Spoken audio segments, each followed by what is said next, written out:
America's strength is measured in many ways by our military preparedness, of course, and also by the goodwill of other free nations of the world.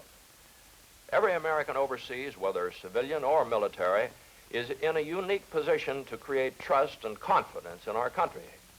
Now, today, I'd like to show you how 4 very highly skilled airmen have been doing an exceptional job as ambassadors of goodwill, meeting people of many lands and demonstrating skills and precision flying that are typical of the tactical fighter pilots of the United States Air Force.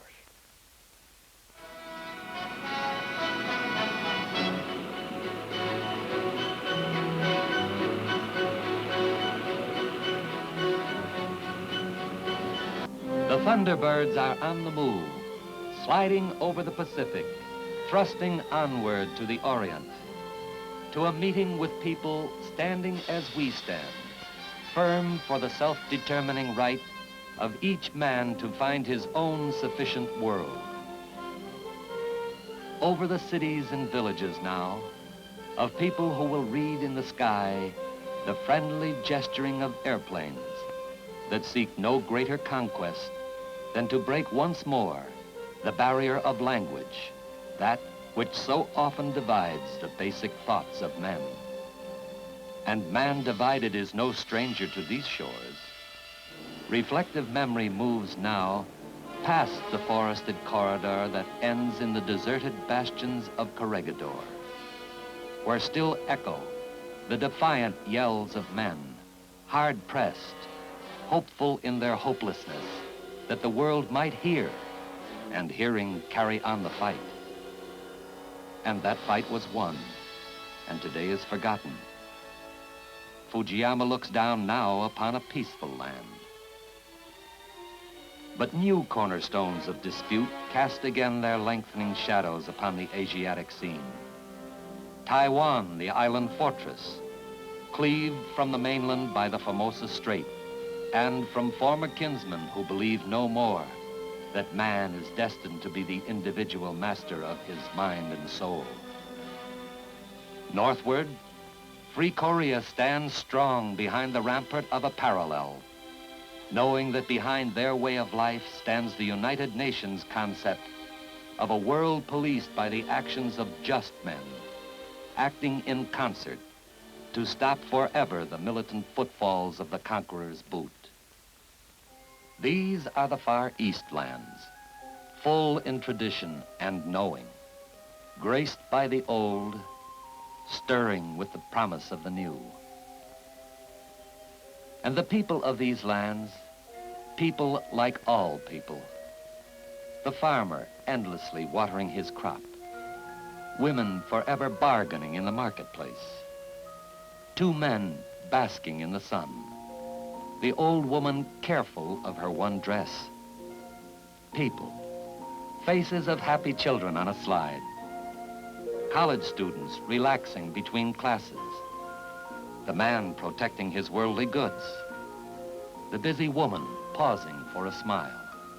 People, grandfather and granddaughter harvesting the rice, the stonemason and his horse cart by the ocean shore, the people of the terraced farms, the rural villages, the cities, people at the spinning looms, on the assembly lines,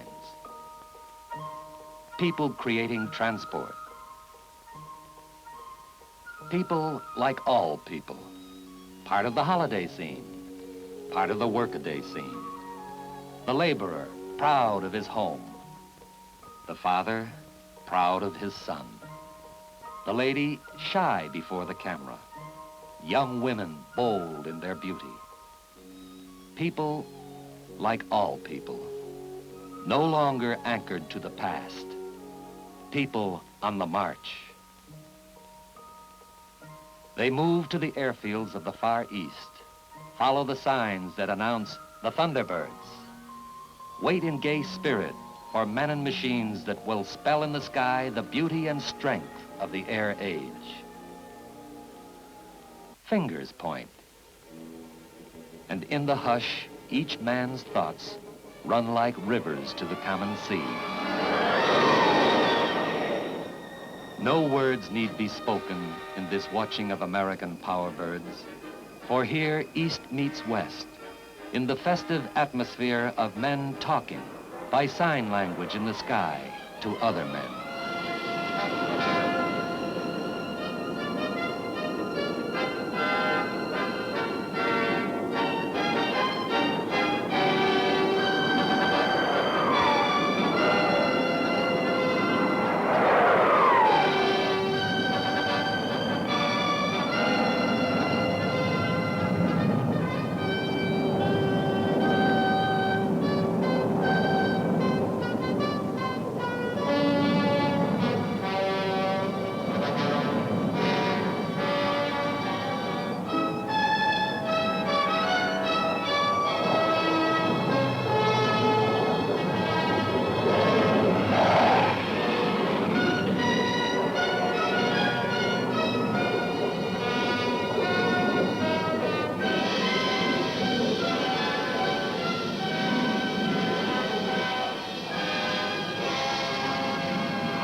This brief encounter, the movement together of peoples, Walt Whitman said it well.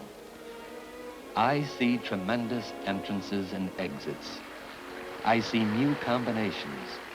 I see the solidarity of races. I see that force advancing with irresistible power on the world stage. I see freedom completely armed and victorious, and very haughty, with law on one side and peace on the other. A stupendous trio, all issuing forth against the idea of caste. Are not all nations communing? Is there not going to be but one heart to the globe? One heart to the globe, that is the hope of the Thunderbirds as they point their machines homeward again, back to their land, compounded of the same basic goals and dreams as any other land.